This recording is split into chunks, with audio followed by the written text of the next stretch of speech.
Hello everyone, welcome back to our channel. ಇವತ್ತು ನಾನು ಬೆಳಗ್ಗೆನೇ ವ್ಲಾಗ್ನ ಸ್ಟಾರ್ಟ್ ಮಾಡ್ತಾ ಇದ್ದೀನಿ. ಬೆಳಗ್ಗೆನೇ ಎದ್ದು ಫ್ರೆಶ್ ಅಪ್ ಆಗಿ ರಂಗೋಲಿ ಎಲ್ಲ ಬಿಡಿಸಿ ನಾನು ರಾತ್ರಿನೇ ಒಂದು ಲೋಟ ಚಿಯಾ ಸೀಡ್ಸ್ ನೆನೆಸಿಟ್ಟಿರ್ತೀನಿ. ಚಿಯಾ ಸೀಡ್ಸ್ ನೀರನ್ನ ಕುಡಿತೀನಿ.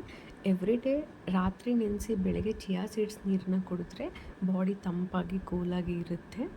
ಮನೇಲಿ ಪಪ್ಪಾಯ ಹಣ್ಣಿತ್ತು, ಪಪ್ಪಾಯನ್ನ ಕಟ್ ಮಾಡಿ ಎಲ್ರಿಗೂ ಕೊಟ್ಟು ನಾನು ತಿಂದೆ. ಇವತ್ತು ಟಿಫನ್ಗೆ ಏನಾದರೂ ಲೈಟಾಗಿ ಮಾಡೋಣ ಅಂತ ಖಾರ ಪೊಂಗಲ್ ಮಾಡೋಣ ಅಂತ ಅಂದ್ಕೊಂಡು ಖಾರ ಪೊಂಗಲ್ ಮಾಡೋಕ್ಕೆಲ್ಲ ರೆಡಿ ಮಾಡಿಕೊಂಡೆ. ಹಾಗೆ ಖಾರ ಪೊಂಗಲ್ನ ಮಾಡಿಟ್ಟು ಪಾಪುಗೂ ತಿನ್ನಿಸಿ, ಅವ್ನಿಗೆ ಇವಾಗ ಎಕ್ಸಾಮ್ ನಡೀತಾ ಇದೆ, ಮಿಡ್ ಟರ್ಮು.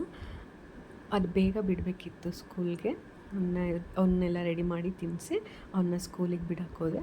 ಇವಾಗ ವ್ಲಾಗ್ನ ನಾನು ಈವ್ನಿಂಗ್ ಕಂಟಿನ್ಯೂ ಮಾಡ್ತಾಯಿದ್ದೀನಿ. ಪಾಪು ಸ್ನ್ಯಾಕ್ಸ್ಗೆ ಮ್ಯಾಗಿ ಮಾಡಿಕೊಡಿ ಅಮ್ಮ ಅಂತ ಕೇಳಿದೆ ಸಂಜೆ. ನಾನು ಅವನಿಗೆ ಮ್ಯಾಗಿ ಮಾಡಿಕೊಟ್ಟು, ರಾತ್ರಿ ಊಟಕ್ಕೆ ನಿನ್ನೆದೇ ಸಾಂಬಾರಿತ್ತು, ಮೊಟ್ಟೆ ಇತ್ತು ಮನೇಲಿ, ಅದಕ್ಕೆ ಸೈಡ್ ಡಿಶ್ ಏನಾದರೂ ಮಾಡೋಣ ಅಂತ ಆಮ್ಲೆಟ್ನ ಮಾಡ್ಕೊಂಡ್ವಿ. ಇವಾಗ ನಾವು ರಾತ್ರಿ ಊಟನ ಮುಗಿಸಿ ನಾನು ನೈಟ್ ಆಯಿಲ್ನ ಅಪ್ಲೈ ಮಾಡಿಕೊಂಡೆ. ಬೆಳಗ್ಗೆ ಎದ್ದು ತಲೆ ಸ್ನಾನ ಮಾಡಬೇಕಾಗಿತ್ತು. ಆಯಿಲ್ನ ಅಪ್ಲೈ ಮಾಡಿ ಮಲ್ಕೊಂಡ್ರೆ ಈ ಡೇ ಇಲ್ಲಿಗೆ ಮುಗೀತು.